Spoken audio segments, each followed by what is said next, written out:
Okay, so what temperature are you looking for here? So my general rule of thumb is I want between 100 and 150 degrees stone to ambient temp. So stone being cooler. I'd like this oven runs really well if that stone's between 550 and 600. And the oven itself, the ambient's like 650 to 750, somewhere in there. So we're just gonna check our stone temp with the infrared.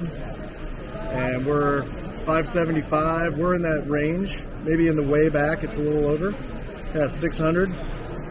So it'll be a bit of a slower cook, but a more even cook. So I like where we're at. We're just gonna launch this in here. Should slide nice and clean. Get it all the way in, plenty deep so you don't have the pizza laying out the front. Close the door, and it'll be about 3 minutes. And we're more after the look and the feel. We're looking for leoparding on the bottom of that crust. We're looking for leoparding around the cornicione on the edge. We want it to be nice and airy.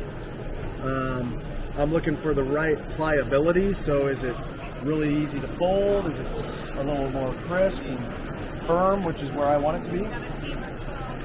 We'll probably rotate this a couple times for even cooking, although this oven cooks pretty evenly by itself. But when you open this door, the front half will cool down, so it's good to give at least a couple turns. So we'll just get in there with the wood peel, lift it up, pull it out, give it a little turn, and put it back in.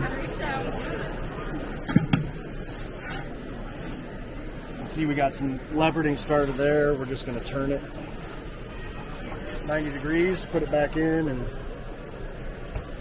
make sure we got it cooked evenly all the way around.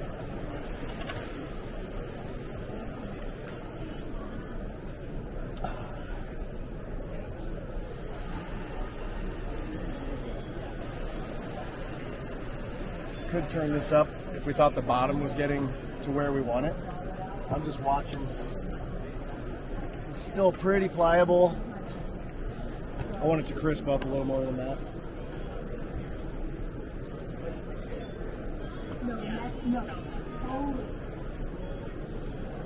Another turn. Oh yeah, starting to get really good color. Some blistering over here, which that's a good sign of aged properly dough.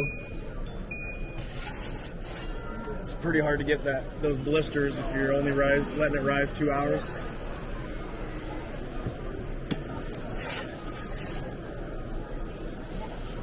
Looking good. Yeah, man, that's looking really good. We're gonna let this one go though.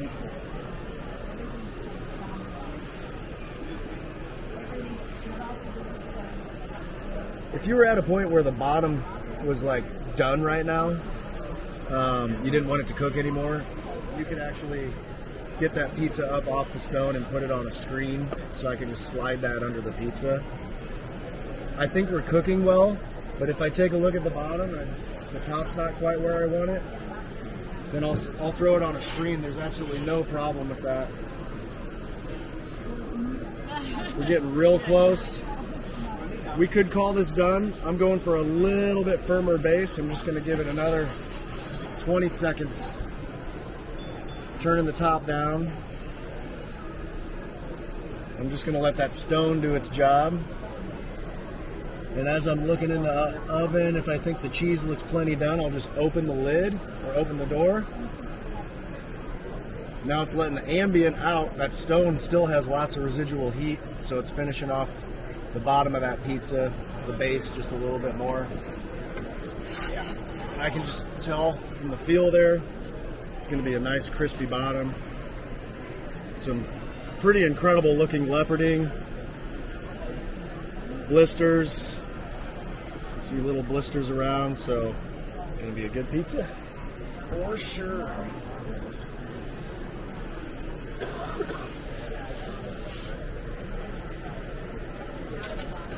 I'm going to let that cool for about 30 seconds and then we'll slice it.